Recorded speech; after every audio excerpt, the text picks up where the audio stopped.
नमस्ते। फिर से स्वागत करता हूँ अकबर बिरबल की कहानी। शीर्ष है बिरबल की खिचड़ी। सर्दियों का मौसम था। बादशाह अकबर अपने बागीचे में बिरबल व अन्य मंत्री के साथ टहल रहे थे। टहलते हुए बादशाह अकबर ने अपने मंत्री से कहा, इस साल कुछ ज़्यादा ही ठंड पड़ रही है। महल से बाहर निकलने में भी ठंड से हालत खराब हो रही है। मंत्री ने बादशाह की बात का जवाब देते हुए कहा, जी हुजूर, बिल्कुल सही फरमाया आपने। इस साल तो इतनी ठंड पड़ रही है कि जनता ने घर से बाहर निकलना बहुत कम कर दिया है। टहलते टहलते बादशाह अकबर बागीचे में बने तालाब के किनारे जहाँ पहुँचे, जैसे ही उन्होंने अपना हाथ पानी में डाला, उन्हें एहसास हुआ कि पानी बर्फ जैसा ठंडा है। पानी से हाथ बाहर निकलते हुए अकबर ने कहा, सही कह रहे हैं आप, इतनी ठंड में कौन घर से बाहर निकलेगा। बिरबल को चुपचाप देखकर बादशाह ने बिरबल से पूछा, इस बारे में आपका क्या ख्याल है बिरबल। बिरबल ने सिर झुकाते हुए कहा, माफ़ी चाहता हूँ हुजूर, इस बारे में मेरा ख्याल थोड़ा अलग है। मैं आप दोनों की बात से सहमत नहीं हूँ। अकबर ने आश्चर्यचकित होकर बिरबल से पूछा, अच्छा, तो हमें भी बताइए, क्या ख्याल है आपका। बिरबल ने कहा, हुजूर, मेरा मानना है कि एक गरीब व्यक्ति के लिए पैसा सबसे ज़्यादा ज़रूरी है। उसे इस बात से कोई फर्क नहीं पड़ता कि मौसम कितना ठंड है या गर्म। अकबर ने हैरान होकर बिरबल से कहा, तो आप यह कह रहे हैं कि इस कड़ाके की सर्दी में भी एक गरीब आदमी कोई भी ऐसा काम करने को तैयार हो जाएगा जिससे उसे पैसे मिल सके। बिरबल ने कहा, जी हुजूर, मैं यही कह रहा हूँ। बादशाह अकबर ने बिरबल को चुनौती देते हुए कहा, तो ठीक है, अगर आपने बर्फ जैसे पानी से भरे इस तालाब में किसी को रात भर खड़ा रख कर इस बात को प्रमाणित कर दिया, तो हम आपके लाए हुए गरीब व्यक्ति को 20 सोने के सिक्के इनाम में देंगे। बादशाह की बात से सहमति जताते हुए बिरबल ने अगले दिन एक गरीब व्यक्ति को पेश करने का वादा किया। अगले दिन सभा में बादशाह अकबर ने बिरबल से पूछा कि क्या वो किसी को लाए हैं जो तालाब में खड़ा रहकर पूरी रात बिता सके। इस पर बिरबल ने गंगाधर नामक एक गरीब व्यक्ति को दरबार में मौजूद किया और कहा कि यह 20 सोने के सिक्कों के लिए तालाब में पूरी रात बिताने को तैयार है। बादशाह अकबर ने सभा समाप्त करते हुए कहा, ठीक है, 2 सिपाही इस व्यक्ति की रात भर निगरानी करेंगे।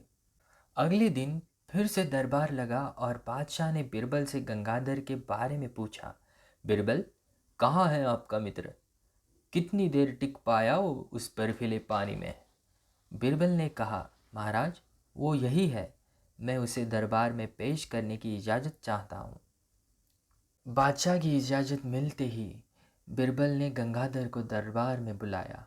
बादशाह अकबर ने गंगाधर को शाबाशी देते हुए कहा, हमें इस बात पर यकीन नहीं हो रहा है कि तुम पूरी रात उस बर्फ जैसे पानी में रहे हो और आज हमारे सामने सही सलामत खड़े हो।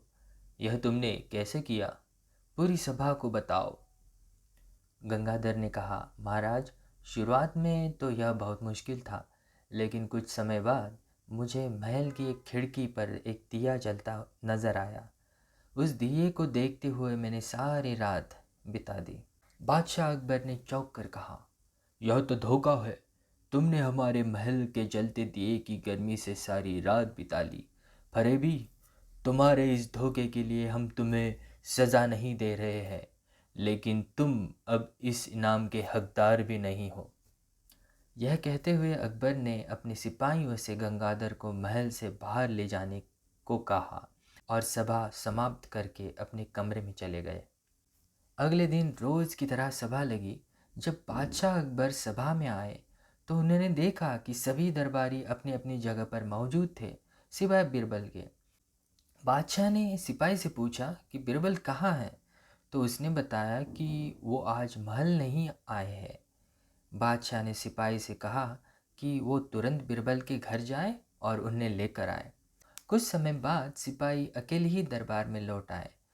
बादशाह के पूछने पर सिपाही ने बताया बिरबल अपने घर में खाना पका रहे हैं और उन्होंने कहा है कि खाना पूरी तरह पक जाने के बाद ही वो दरबार आएंगे। सिपाही की यह बात सुनकर बादशाह सोच में पड़ गए।